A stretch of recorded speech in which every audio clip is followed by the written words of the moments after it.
Well, Vegas has already decided what power forward that they think will, just magically look a lot better once I play next to Asia Wilson in NaLyssa Smith. Who's the reason I can even talk about this Dallas stuff, right? Like, so Las Vegas trades a 2027 first round pick for NaLyssa Smith. That in and of itself is the price is surprising. Now the Vegas side of all of this, which is the juiciest, is one big question mark for me in particular, or actually a couple big question marks. I would be really curious to know what the potential bidding war would have been for NaLyssa Smith that made the Aces feel like they had to trade a 2027 first round pick. I would also be curious if they made any calls to the Washington Mystics about Aaliyah Edwards, who is another promising, currently available, who has been, according to ESPN, somebody who has been the subject of trade calls that Washington is at the very least picking up the phone on. And you look at that front court and the way Kiki is playing, and you understand why she's available. She also, was injured in training camp, just didn't really get off to a great start this season, and she could definitely use a change of scenery. And I think just is like a much more promising player than NaLyssa Smith would have been. So I just need you to help me wrap my head around what is going on. Yeah, I don't really understand like the spacing fit with Smith next to Asia. I was hoping they'd get somebody who could like capably shoot a mid-range jumper a little bit better, or like had a little bit more defensive. I don't know, like the whole problem with their current frontcourt players is that nobody has the two-way ability, and I don't think NaLyssa Smith really solves that two-way problem. I like the idea of taking a chance on Aaliyah Edwards, especially because you do have under cross control for 3 more years. And I think she already has better defensive tools than NaLyssa Smith does. The offense has been a real hit or miss this season. I think, as you mentioned, getting injured during training camp, missing part of the season, having Kiki supplant her in the rotation has been just a hard hurdle to overcome. But if you're going to give up a first round pick, I think I'd like to have a player who has a little bit more upside, and we're already in year 4 of NaLyssa Smith. And other than putting up stats on like a very bad Indiana team as a rookie, it's just been hard to see like what we're looking for there. I can't figure out why they gave up the 2077 first rounder, other than, well, Vegas doesn't make first round picks. The last time they made a first round pick was in 2022, and they don't own their pick now until 2028. So maybe they just don't care for them. And also, like, if you have to give up something for NaLyssa, like that was the first pick they could trade. And we should just specify that the 2027 draft could have Juju Watkins and Hannah Hidalgo and Madison Booker, and just a very deep class that is currently in college right now. So I don't think they necessarily needed to give up first at all for NaLyssa, but to give up a first in that draft is particularly problematic for me. Another thing that should be mentioned is that Vegas let go of their general manager during the offseason and has not replaced her. So, Nikki Fargas making those decisions. She's like a president of business stuff at the Aces too. I think it's just a lot of roles, a lot of hats she's wearing. And I just tend to trust front offices when they have more people working on these things than one person having to make a lot of the decisions. Well, it comes on the heels of what has been a succession of questionable decisions from the Aces front office, from their expansion draft, where whoever they ended up protecting left. Like, we can kind of go back and forth on who they ended up protecting, but the bottom line is Kate Martin is not on that roster anymore. She was the one that they didn't protect. Alicia Clark is not on that roster anymore. Tiffany Hayes is not on that roster anymore. They did Sydney not Colson. What's that? And Sydney Colson is not on that roster anymore. They traded Kelsey Plum for Jewel Lloyd, which, felt like a 1-to-1 swap at the time, and it just has not been at all. That one I will not fault them for. I don't think, if anything that totally fine 1-to-1 swap, but then they gave up the 2026 first rounder as well in that trade. So it wasn't a 1-to-1 swap. That's true. That's true. And that is like a kind of a feather in the cap of Seattle, who we can talk about in a bit as well. Right. But it is not finding a replacement for Kia Stokes, who, for now 2 years in a row has just not been able to contribute much on the offensive end. Is kind of puts up more below 5-figure point nights than you would ever want in your starting lineup. And, they have an aging roster, and it kind of goes back to the 2027 first round draft pick, because if I'm A'ja Wilson at this point, I'm also just kind of looking around and saying, what's going on? Now, A'ja has said she wants to finish her career in Las Vegas. It's a place that she wants to be. She is also a great player, and it gets lost because they won 2 titles, but they are now wasting 2 years of her prime. And that to me is the worst part about all of this, because there are conversations that she should be in that she's not necessarily in right now, because of how over-dependent Las Vegas is on her to do everything, and the way that she basically is like perpetually operating in a crowd. And now you kind of just add this trade into the mix, and it's not even a NaLyssa Smith thing. I actually think this is a really good opportunity for her. Like, I kind of look back at that preseason game where A'ja gave her a few pointers, and maybe this is a roster where, they play a little bit slower. Maybe she gets more post looks. Like, they like to go a little bit more like genuine inside out. She's also never really played on a veteran roster before, and I think that this is that she is somebody who could use that guidance as well. And Becky Hammon is obviously very high on her. There's a clip posted from 2023 by Terrell Emerson that's been going around, where she just talks about how good she is, like the way that she can score on 3 levels. She believes in her talent. She believes in her talent a great deal, and I am fine with all of that for NaLyssa Smith. It's the first round pick of it all, and the fact that in 2027, I have no idea what the WNBA looks like, and neither do the Las Vegas Aces. Mm-hmm. And it's just a huge, huge risk to take on a draft that you've talked about is generational for a player who I think, I'm willing to see what she does, but it's just not.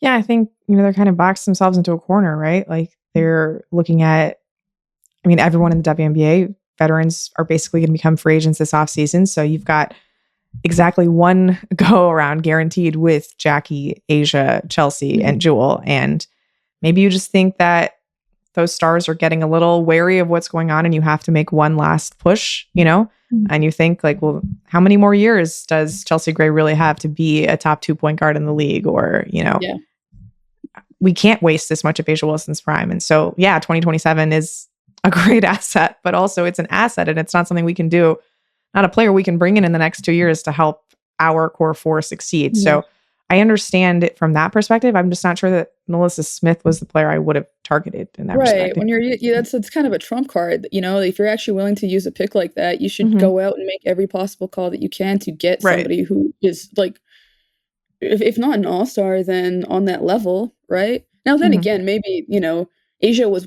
she was voted number 1 by the players in media in the all-star voting. So maybe her presence will just be able to attract players to Vegas. Maybe they just like so her. long as she's still in Vegas, right?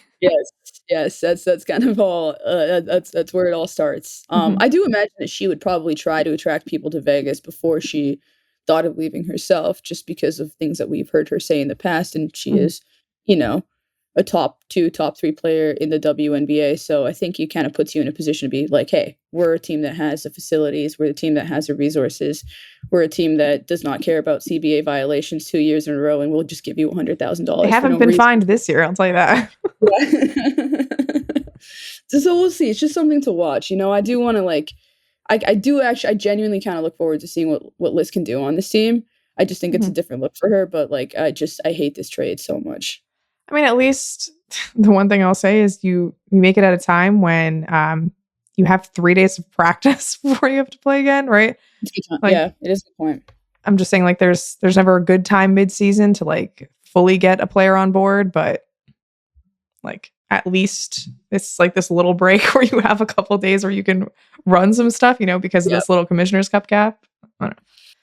No, it's true. You got a little bit of a mini training camp. Let's talk about the Dallas side of all of this. So I think for Dallas, it's sort of, when you look at just her contributions for the team, the on-off numbers and all of that, it is a bit of an addition by subtraction moment for them.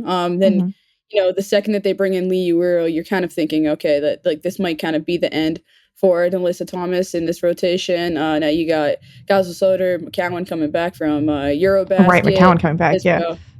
Yeah. so, they are going to have a front court jam. It did make sense for them to trade NaLyssa. It kind of like fits in with what feels like a rotational change, at least from Chris Kaklanis, of like kind of finding players that fit better with what Paige Beckers is capable of doing, whether that's just getting Isaiah James into the starting lineup for DiJonai Carrington. I love what I'm seeing out of JJ Quinterly as well. Tremendous performance against the Mystics the other night. So good. Incredible. Yeah. So good. So good. Oh my gosh. And she is just like, she's kind of part of like this sort of like young core that Dallas has the potential to build, but it kind of also makes me, I'm curious about where they're at and what they should kind of think about doing next, because they are now 4-2 since the lineup change. And that awful Vegas game and the implosion and sort of like the melodrama of the stuff that was going on in the huddles and all of that. It just seems like they have turned a corner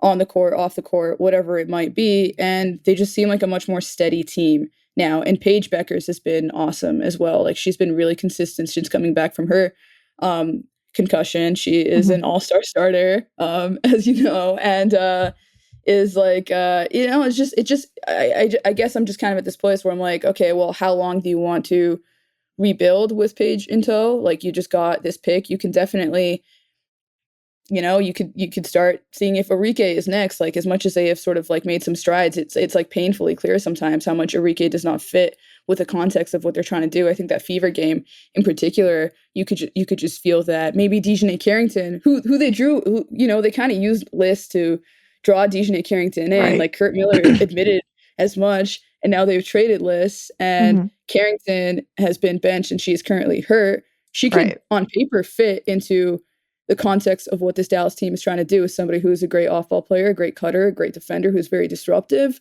a great mover, but has been a lot more of an on-ball player. And I feel like that in and of itself is also going to stop. So I feel like just kind of where Carrington is in the context of like the power structure of that locker room has shifted. And I don't know if that means that they'll trade her or if they'll just try to figure out how to work her in. But I just don't feel like this needs to be it at all for Dallas. And I'm just kind of like, well, should they make a playoff push? Should they just try to stack some picks? They were bad enough last year that they can continue to win and still like have really, really great odds for a top 3 pick in this coming draft. Like, I'm just kind of, but they're in an interesting spot. Yeah, I almost wonder if they were even shopping NaLyssa, or if Vegas just sort of came with that offer and they were like, well, this is too good to say no to. You know, yeah, you want a first round pick? You're going to give us 27? Like, yeah, sure. Yeah. Who else do you want? And I think just one more thing I want to mention on the Vegas side, like, at least NaLyssa is going to be a restricted free agent this offseason. So you have a little bit more team control. It's not just like a rental you're giving up that 2027 first round pick for. Like, you could keep her around a little bit longer. So that's something. If you really like the talent that you've identified in NaLyssa Smith, then someone you can hold on to. But thinking about Dallas, every decision has to be made in the context of how does this serve Paige, right? And NaLyssa Smith just, I don't think, was the type of forward who made sense, just with the lack of spacing, with, I don't think she's a good enough defender for what Dallas needs to be really good, in the Paige era. You get now more of a chance to see, like, if Leah Rue can be that player, right? She's put out a list of players and give her difficulty guarding, that's for sure. And she doesn't have to guard A'ja Wilson now. So, congratulations to NaLyssa Smith. But yeah, you get a better look at Leah Rue. You get a better look at Louisa Geisel-Sutter. You get another look at Tierra McCowan, right? Like, who really can fit in this context of what they're trying to do. And I think, you mentioned this 4-2 stretch. Not the toughest schedule during this 4-2 stretch, but I think the defense has looked a lot tighter over these last few games than it did at the start of the season. Like, it just feels like the Wings know what they're trying to do schematically. And that's, it's a young team. They had 3 returners from last year, new head coach. Obviously that was going to take some time, but there have been meaningful signs of improvement on that end. And I don't even know if you have to decide at this point if you want to make the playoffs or not, because there are going to be other teams that are trying to make the playoffs. Like, Golden State looks like they're trying to make the playoffs. The Sparks, because of their 2026 draft situation, are trying to make the playoffs. Same with the Chicago Sky, right? So you can try to win games and build a culture and establish winning habits and not worry about potentially surrendering a lottery pick. Like, I don't think that needs to be a consideration. But like, you just keep the phone lines open, right? Like, if an offer comes for Arike, something you have to listen to, right? I think the other players are going to be harder to move because like Dejanay, Enrique, they make a lot more money than NaLyssa Smith did. It's just in a hard cap environment, these contracts are very difficult to maneuver over the course of a regular season. But to me, it's just like I credit Chris for making the decision to bench Dejanay when he did, even before she got hurt, because it balanced, the number of ball handlers in the starting lineup. And just the pace that Isaiah James plays at is a little bit different and a little bit more complementary of what they're trying to do with Paige. So I think that they don't really have to decide the future at this point because, again, like you said, you don't know what the league's going to look like in 2027. Nobody knows what the league is going to look like in 2026, right? So there's a lot of dice, that can be thrown up. I think just establishing the foundation and like the winning habits, is really all that's important right now. Less of the huddle videos, right, making their way onto the social media, I think is always a good thing. But to me, I'm not even sure that Dallas really made a decision one way or another here. It's just like this is an unbelievable opportunity that dropped in our lap. Let's go for it. Like, yeah, sure. Yeah. Yeah, definitely. No, that makes a ton of sense. So you're not necessarily looking at the Aaliyah Edwards trade chatter today and saying, let's reunite her with her former teammate. I mean, not yet. There's just so many young bigs on the Dallas Wings already, and they still have the rights to Awak Kuir, who, hasn't been in the WNBA the last 2 years, but is only 23 years old, and I think flashed a lot of potential the last time she was in the league. So, maybe she comes back, and that's a really hyper athletic, just oozing potential. So yeah, I think it's too early with the Washington trade talks, especially because if I'm the Mystics, like I'm not just giving up Aaliyah Edwards, like it's the kind of thing where you're going to have to pry an asset out of another team. Right. And Dallas isn't in the position where they need to give up assets,